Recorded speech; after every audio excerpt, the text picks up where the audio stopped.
చాలామంది నర్వ్స్‌కి సంబంధించి myelin problem face చేస్తూ ఉంటారు కదా! ఫస్ట్ ఆఫ్ ఆల్ ఈ మైలిన్ ప్రాబ్లమ్ అంటే ఏంటి? ఇది అసలు రావడానికి రీజన్స్ ఏంటంటారు? మైలిన్ షీత్ అంటాం. మైలిన్ అంటే ఏంటంటే fatty protein based insulating layer అంటామన్నమాట. ఇదేంటంటే మనకి ఎలక్ట్రికల్ ఇంపల్సెస్ క్విక్గా ట్రావెల్ చేయడానికి అలానే కమ్యూనికేషన్ అండ్ సపోర్ట్కి హెల్ప్ అవుతుందన్నమాట.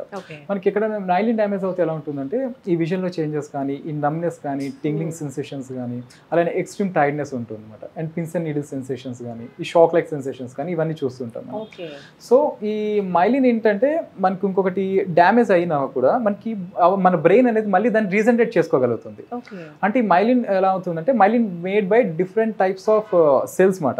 అంటే మన బ్రెయిన్లో ఉన్న స్క్వాన్ సెల్స్ అంటాం, అలానే ఆల్గోడెండ్రోసైట్స్ అంటాం. ఇవి ఏం చేస్తాయంటే మళ్ళీ రీజనరేట్ చేస్తాయి.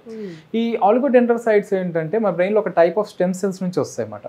దాన్నే మనం ఓపీసీఎస్ అంటాం, ఆలిగోడెండ్రోసైట్ ప్రొజినేటర్ సెల్స్ అంటాం అన్నమాట. వీటి నుంచి మనకి మైలిన్ అనేది మళ్ళీ రీజనరేట్ అవుతుంది. అయితే ఏజింగ్లో ఇది కొంచెం స్లో అవుతుంది ఈ మైలిన్ అనేది.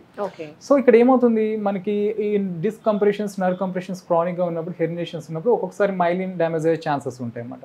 ఈవెన్ నర్వస్ సిస్టమ్ ఇష్యూస్లో కానీ, డయాబెటిక్ న్యూరోపతిలో కానీ, అదర్ హెల్త్ డిసీజెస్లో కానీ ఈ మైలిన్ ఒక్కొక్కసారి డ్యామేజ్ అవుతుంది మనకి బ్రెయిన్ డిసీజెస్లో కానీ. సో మనకి ఏమవుతుందంటే మనకి ఎక్కువ ప్రాబ్లం ఉన్నప్పుడు ఈ మైలిన్ రీజనరేట్ అవ్వడం అనేది స్లో అయిపోతుంది అనమాట. అందుకే పేషెంట్స్కి చెప్తాం అన్నమాట, పాజిటివ్ థింకింగ్ చేయండి అండ్ మైండ్ కామ్గా ఉంచుకోమని చెప్తాం. ఎందుకంటే నెగిటివ్ థింకింగ్ ఎక్కువగా ఇరిటేటింగ్ ఉన్న పేషెంట్స్లో ఏమవుతుందంటే ఈ మైలిన్ అనేది తొందరగా రీజనరేట్ అవ్వదు.